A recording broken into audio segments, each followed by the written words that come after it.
क्या आप जानते हैं एक ऐसा व्रत जो करोड़ों जन्मों के पाप एक ही दिन में नष्ट कर देता है। एक ऐसी कथा जिसने शापित आत्माओं को फिर से देवत्व दिला दिया। जय श्री कृष्णा, राधे राधे। आज हम बात करेंगे उस अद्भुत, चमत्कारी और दिव्य एकादशी की जिसे स्वयं भगवान श्री कृष्ण ने मोक्ष का द्वार बताया है। वह है जया एकादशी। आज की ये कथा आपके जीवन की दिशा बदल सकती है, तो मन, वाणी और आत्मा से जुड़ जाइए और शुरू करते हैं आज की दिव्य जया एकादशी की व्रत कथा। हरे कृष्णा भक्तों, आप सभी को जया एकादशी की हार्दिक शुभकामनाएं। ये एकादशी तिथि मनुष्य को हर प्रकार के पाप बंधनों से मुक्त करती है, यहाँ तक कि वह उसे प्रेत योनि में जाने से भी बचा लेती है। माघ मास के शुक्ल पक्ष में आने वाली यह जया एकादशी भैमी एकादशी के नाम से भी जानी जाती है, जो पूर्व जन्म और वर्तमान जन्म के पापों का क्षण भर में नाश कर देती है। तो ऐसी पुण्य भागा और अत्यंत पवित्र जया एकादशी मनुष्य को सर्वोच्च आध्यात्मिक मोक्ष प्रदान करती है, जिसका पालन करके साधक भगवान श्री विष्णु की कृपा प्राप्त कर सकते हैं। तो चलिए ऐसी सुंदर पवित्र एकादशी के अवसर पर हम उससे जुड़ी हुई इस पौराणिक कथा का श्रवण करते हैं। युधिष्ठिर महाराज ने भगवान श्री कृष्ण से पूछा, हे जगत के नाथ, परम पिता, आप पूर्ण पुरुषोत्तम परमेश्वर और सभी कारणों के कारण हैं।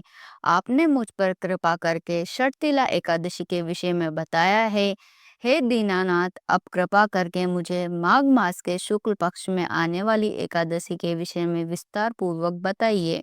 इस एकादशी का नाम क्या है और इस व्रत के पालन करने की विधि क्या है? श्री कृष्ण ने मंद मंद मुस्कुराते हुए युधिष्ठिर महाराज से कहा, हे राजन, माघ मास के शुक्ल पक्ष में आने वाली एकादशी को भैमी एकादशी या जया एकादशी के नाम से जाना जाता है। यह एकादशी जीवात्मा को जन्म मृत्यु के चक्र से मुक्ति प्रदान करने वाली है। इतना ही नहीं, भूत के शरीर में रहने वाले जीवात्मा को भी इस एकादशी से उच्च गति प्राप्त हो सकती है। हे राजन, अब मैं आपको इस एकादशी के विषय में एक पौराणिक कथा सुनाता हूँ। ध्यान पूर्वक सुनो। इस प्रकार कहते हुए भगवान श्री कृष्ण ने पद्म पुराण में वर्णित यह कथा कहना प्रारंभ किया। अनेक वर्षों पूर्व स्वर्गलोक में राजा इंद्र राज्य करते थे। उनके लोक में सभी देवता गण प्रसन्न थे। पारिजात फूलों से लदे हुए नंदन वन में देवराज इंद्र सोम रस का पान कर रहे थे और 50 लाख अप्सराओं द्वारा की गई सेवा का आनंद उठा रहे थे। अप्सराएं देवराज इंद्र को प्रसन्न करते हुए नृत्य करती और पुष्पदंत के नेतृत्व में हजारों गायक सुंदर संगीत का प्रस्तुतिकरण करते। मुख्य संगीत तज्ञ चित्रसेन अपनी पत्नी मालिनी और पुत्र माल्यवान के साथ वहां उपस्थित थे। उस समय पुष्पवती नाम की एक अप्सरा भी वहां उपस्थित थी। पुष्पवती और माल्यवान एक दूसरे के प्रति आकर्षित हो चुके थे। इस कारण देवराज इंद्र के समक्ष उनके नृत्य और संगीत में त्रुटियां आ रही थी। इस बात को देखकर देवराज इंद्र उनकी स्थिति समझ गए और उन्होंने इसे अपना अपमान समझा। क्रोधपूर्ण स्वरों से देवराज इंद्र ने कहा, हे मूर्खों, तुम दोनों मुझे प्रसन्न करने का आडंबर कर रहे हो, लेकिन वास्तव में तुम दोनों की एक दूसरे के प्रति आसक्ति स्पष्ट रूप से मुझे दिख रही है। इस भरी सभा में इस प्रकार तुम दोनों ने मेरा अपमान किया है, इसलिए मैं तुम्हें श्राप देता हूँ कि तुम दोनों इसी क्षण पिशाच योनि धारण करके मृत्युलोक में जाओ और वहां पर अपने पाप कर्म का फल भुगतो।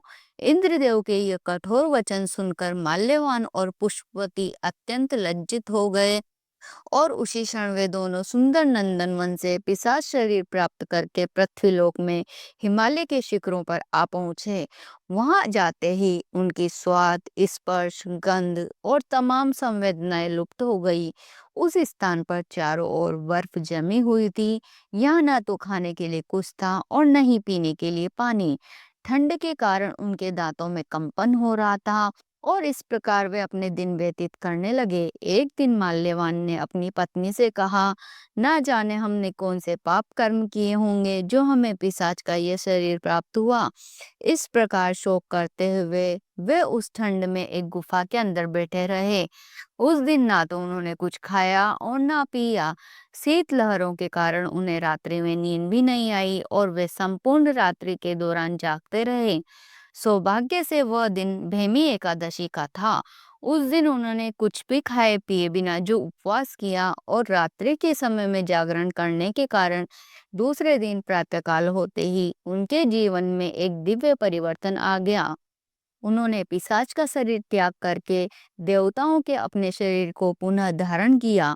आकाश से पुष्प वर्षा होने लगी और एक दिव्य विमान उन्हें स्वर्ग ले जाने के लिए वहां आ पहुंचा। स्वर्ग में पहुंचते ही जैसे ही देवराज इंद्र ने उन्हें देखा तो उन्हें आश्चर्य हुआ और उनसे पूछा, आप दोनों ने कौन सा पुण्य कर्म किया है जो इतने कम समय में आपको मेरे घोर शाप से मुक्ति प्राप्त हो गई। इस प्रश्न का उत्तर देते हुए माल्यवान ने कहा, हे राजन, यह केवल परम भगवान श्री कृष्ण की कृपा के कारण हुआ है। हमने अनजाने में ही परम भगवान श्री हरि की प्रिय भीमी एकादशी का पालन किया था। इस अज्ञात सुकृति के कारण ही हमें अपना दिव्य शरीर पुनः प्राप्त हो गया। यह सुनकर देवराज इंद्र बड़े ही प्रसन्न हुए और उन्होंने कहा, क्योंकि तुम दोनों ने भगवान श्री कृष्ण की भक्ति में सेवा की है, इसलिए तुम दोनों मेरे लिए भी अब पूजनीय हो गए हो और मैं देख सकता हूँ कि अब तुम दोनों संपूर्ण रूप से शुद्ध हो चुके हो। इस प्रकार इंद्रदेव ने उन दोनों को स्वर्गलोक में पुनः स्थान प्रदान किया।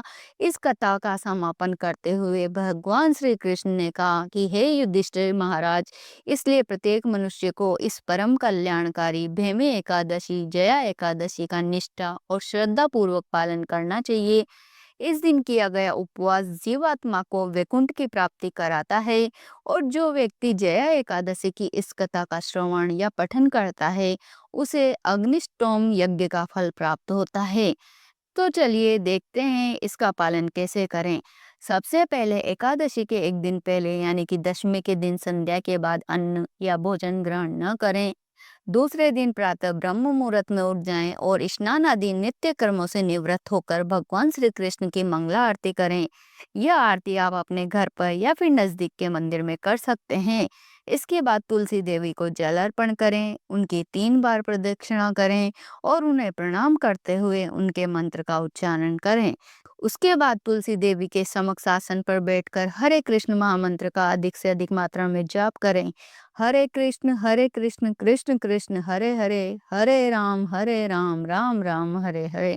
एकादशी के दिन उपवास आप अपनी शारीरिक क्षमता के अनुसार अलग अलग प्रकार से कर सकते हैं, जैसे कि संपूर्ण निर्जल उपवास जिसमें अन्न या जल नहीं लिया जाता है, या फिर केवल जल के साथ या जल और दूध के साथ या फिर फल के साथ, या फिर एकादशी प्रसाद दूध फल इत्यादि के साथ। लेकिन सबसे महत्वपूर्ण बात यह है कि इस दिन किसी भी प्रकार का अन्न नहीं खाना चाहिए। गेहूं, चावल, दाल, फलियां इत्यादि भोजन में प्रयोग बिल्कुल भी ना करें। व्यर्थ की चर्चा, निंदा, झूठ इत्यादि से बचें और अधिक से अधिक हरे कृष्ण महामंत्र का जाप करें। दूसरे दिन प्रातः उठकर भगवान की मंगला आरती या दर्शन करें और व्रत पारण के समय पर किसी भी अन्न प्रसाद के साथ अपना व्रत खोलें। इस दिन यदि संभव हो तो वैष्णव या ब्राह्मणों को दान भी देना चाहिए। तो दोस्तों, ये थी जया एकादशी की व्रत कथा। हे प्रभु श्री हरि, जैसे आपने माल्यवान और पुष्पवती को पिशाच होने से मुक्त किया, वैसे ही हमारे जीवन के दुख, पाप, भय और अज्ञान को भी नष्ट कर दीजिए। जो भी भक्त श्रद्धा से इस कथा को सुन रहे हैं, उनके जीवन में शांति, भक्ति, समृद्धि और मोक्ष का मार्ग खुल जाए। अगर आपको यह कथा पसंद आई हो तो वीडियो को लाइक करें और इसे शेयर करें और कमेंट में जरूर लिखिए हरे कृष्णा।